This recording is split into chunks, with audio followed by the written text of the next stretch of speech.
This is the SS Camaro, putting a new throttle cable on it, braided steel. I had a little incident while I was cleaning out the carburetor, and the Bose took the carburetor off, and the braided steel line um, touched on the positive of the battery terminal for this type of car. You can see right here it's taped up now.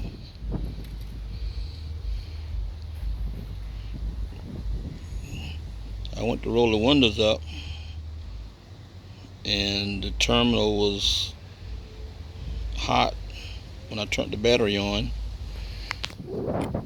and the steel cable was laying on top of it with the hood closed, and I didn't know that. So that is a little fire damage. When I seen the smoke coming from under the hood, I couldn't understand what was wrong, so I popped the hood and diagnosed everything and found out that the steel braided cable, because it stretches out when you take it loose, was sitting on the terminal.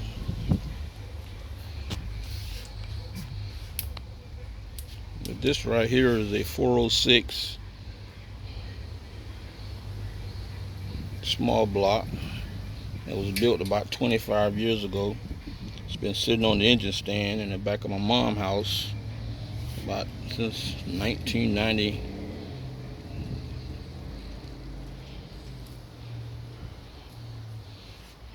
And I put this in to get everything wired up and mocked up. So when I get ready to start to put my big block in, everything is wired in. It's got a mid plate, a front engine plate. It's got everything ready for serious drag racing.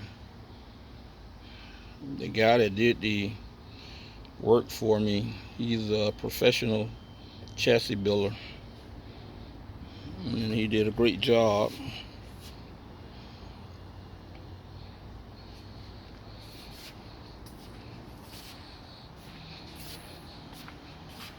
All I had to do was the finishing touches, brake lines, and putting all the wiring back in the back from where it was all cut up.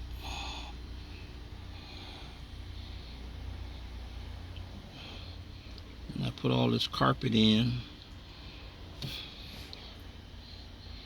sealed up around the wheel wells. I got installation back there because this is a street car.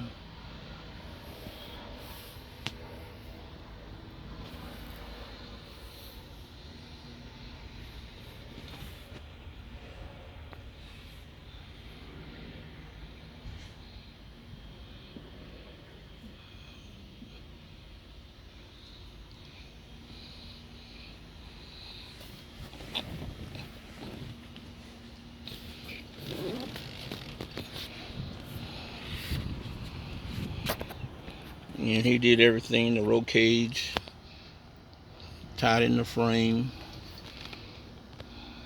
Oh, that's a B&M shifter, Turbo 400. Everything built in it. I got a brand new Racing 400 with tranny brake. That'll hold up to at least 900 horses. Oh, and that's the Summit tachometer, oil pressure gauge, amp meter, water temperature, all built into one. Because I didn't want to have a whole lot of gauges and drilling holes in the dash, and it works great.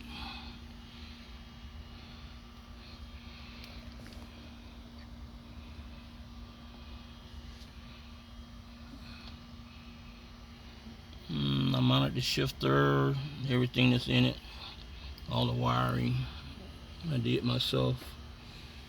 That's my switch box down there for all all my electrical components.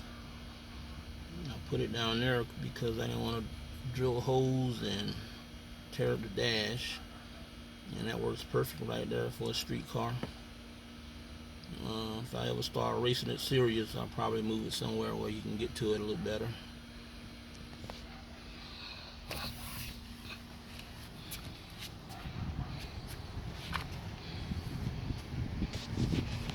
So this is Don Evans in the backyard doing a little work today because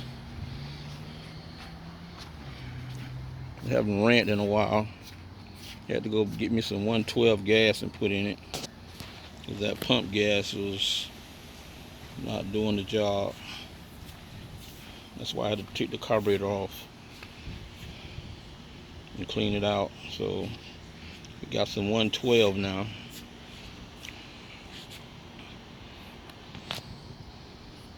And we should be cranking up again.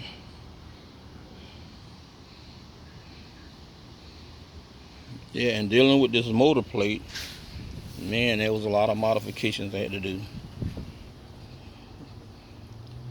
Put on the power steering pump, I had to modify that. I had to modify putting an alternator on it, because everything is sitting out at least over a half an inch now from what's supposed to be stock.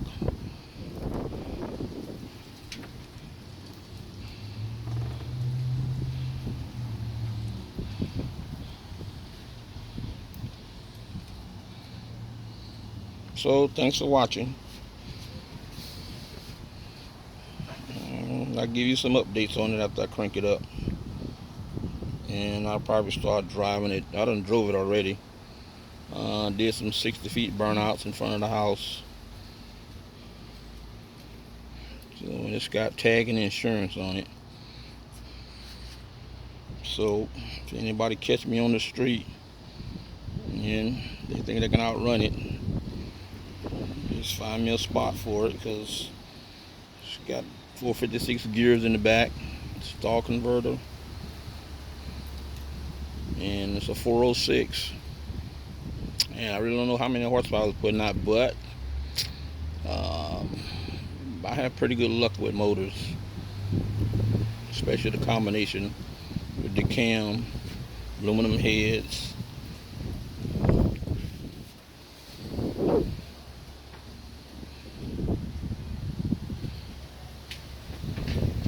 And they got 202 angle plugs.